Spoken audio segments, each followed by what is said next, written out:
Hello students of standard 8। हम लोग पिछली कक्षा में अध्याय 3 यमराज का निमंत्रण पढ़ाई कर रहे थे। तो इस क्रम में आधा हम लोग पाठ इसको पढ़े थे, कुछ बाकी रह गया था। इसमें आप जितने भी पात्र देख रहे हैं, अभिमान सिंह राजा हैं, यमदूत यमराज का दूत है, कृपापाल सिंह जो राजा के मंत्री हैं, और इधर पंडित गुणगानी जो राजा का भाट हैं, और महामाया जो अभिमान सिंह की रानी है। तो यहाँ पर ये सभी पात्र से राजा अपने बारे में अपना फीडबैक ले रहे थे और सबने इनके बारे में इनकी प्रशंसा की और राजा सबके बातों को सुन रहे थे, समझ रहे थे और पहचान में ले रहे थे। तो अब इसी क्रम में हम लोग पाठ में आगे बढ़ते हैं। आगे क्या होता है तो हम लोग आगे देखते हैं क्या होता है, दूसरे दृश्य में देखते हैं। आगे होता है क्या कि राजा एक सजे हुए पलंग पर सोए हुए हैं। एक मोटा तगड़ा काला यमदूत आता है। राजा अचानक उठ बैठते हैं। अभिमान से पूछते हैं, तुम कौन हो? तुम मेरे महल में इस तरह कैसे घुस आए? यमदूत जवाब देता, मैं यमदूत हूं, मुझे यमराज ने भेजा है, मैं तुम्हें नरक में ले जाने के लिए आया। अभिमान सिंह को ऐसी बात पर गुस्सा आ जाता है और वो कहते हैं, अरे यमदूत, क्या यमराज को नहीं मालूम कि मैं पृथ्वी का प्रजापाल हूं? मेरे चलने से पृथ्वी डोलती है, मेरी कृपा से लोग मालामाल हो जाते हैं। यदि मैं न रहूंगा तो यहाँ का काम कैसे चलेगा? सबकी देखभाल कौन करेगा? तुम अब भागो यहाँ से, नहीं तो मेरे पहरेदार तुम्हारे हाथों में हथकड़ी पहनाकर तुम्हें काल कोठरी में डाल देंगे। ऐसा राजा बोलते हैं। आगे क्या होता है? यमदूत हंसते हुए, चुप रहो, मैं तुम्हारी इन धमकियों से डरने वाला नहीं, मैं यमराज का दूत हूं, मैं तुम्हें लेकर ही जाऊंगा। अब तुम्हें जो कहना हो यमराज से ही कहना। ऐसी बातें कहता है। फिर आगे अभिमान सिंह कहते हैं, अरे द्वारपाल, जयपाल, हरपाल कोई है? दौड़ो, यह दुष्ट हमारे प्राण लिए जा रहा है, यह हमारा कहना टाल रहा है। अरे दौड़ो, तलवार लेकर दौड़ो। इस तरह से राजा क्या करते हैं, लोगों को, अपने सेवकों को पुकारते हैं, रोको इसे। यमदूत फिर आगे कहता, अरे चुप भी रहो, अब तुम्हारी आवाज कोई नहीं सुन सकता, तुम्हारा चिल्लाना बेकार है, संसार को तुम्हारी जरूरत नहीं, तुम संसार के, आगे बढ़ते हैं हम लोग, लिए मर चुके हो। ऐसा बात यमदूत राजा से कहता है। अभिमान सिंह फिर आगे कहते हैं, नहीं, यह बात नहीं है, मेरी प्रजा मुझसे बहुत प्यार करती है, मेरे बिना वह अनाथ हो जाएगी। आप मेरी बातों को सच मानिए, मुझे छोड़ दीजिए, मैं आपको बहुत बड़ी जागीर दूंगा। ऐसा कह करके राजा यमराज को बहलाने फुसलाने का काम करते हैं कि वो शायद मुझे छोड़ दो। आगे क्या होता है? यमदूत आगे हंसते हुए, अच्छा तो तुम मुझे रिश्वत देना चाहते हो? जोर से बोलता है, अब चलो जल्दी। अभिमान सिंह आगे कहते हैं, दूतराज, मैं आपके साथ चलने को तैयार हूं, पर सच मानिए, मेरे न रहने से राज्य का सारा कामकाज बिगड़ जाएगा, सब लोग समुद्र में कूद कर प्राण दे देंगे, प्रजा अनाथ हो जाएगी। यमदूत आगे कहते हैं, या तुम सोचते हो अपने मुंह मियां मिट्ठू बनने से कुछ नहीं होता?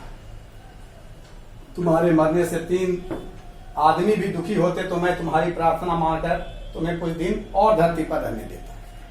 आगे यमदूत कहते हैं कि भाई, लोग तुम्हें इतना चाहते हैं तो मुझे एक बात बताओ, 3 लोग और हैं, यदि वो तुम्हें पसंद करें और यदि वे तुम्हें बहुत मानते हैं, अगर ये बात साबित हो जाए तो मैं तुम्हें छोड़ दूंगा।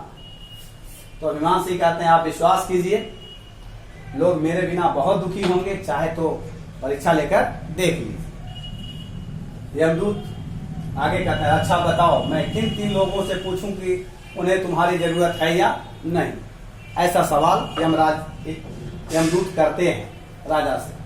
अभिमान सिंह सोचते हुए कहते हैं, आप रानी, मंत्री और गुणगानी भाट से पूछकर देख ले।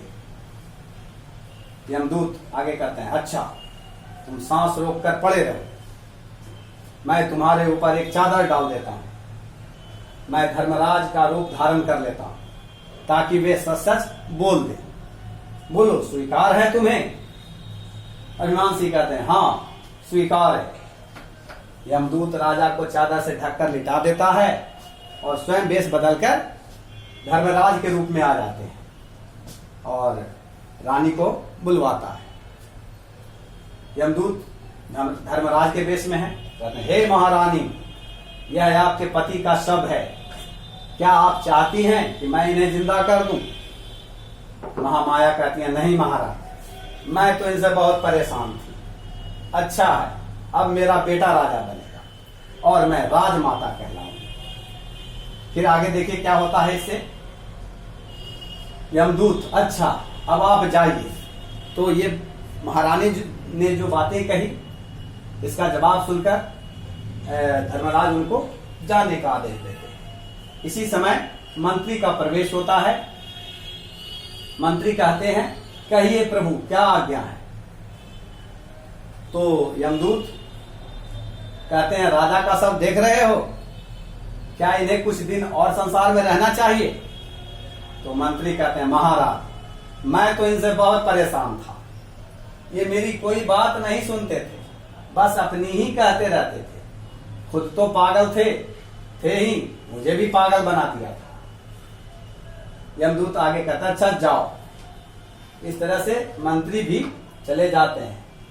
पंडित गुनगानी को भेजो। फिर पंडित गुनगानी को बुलाया जाता है। पंडित गुनगानी आते हैं और कहते हैं, जय हो महाप्रभु। यमदूत, तुम राजा के भाड़ थे, अब वे संसार में नहीं रहे, तुम उनकी बड़ाई में 2 शब्द कह दो।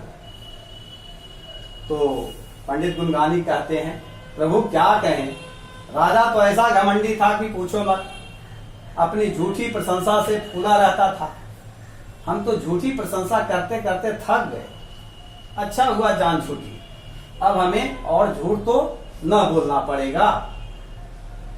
अब यमदूत राजा से कहते हैं, जो राजा उस रूप में, शव के रूप में पड़े हुए थे, ये बात अब उनसे कहते हैं कि सुन लिया अपने कानों से सब कुछ, चलो अब सीधे नरक में।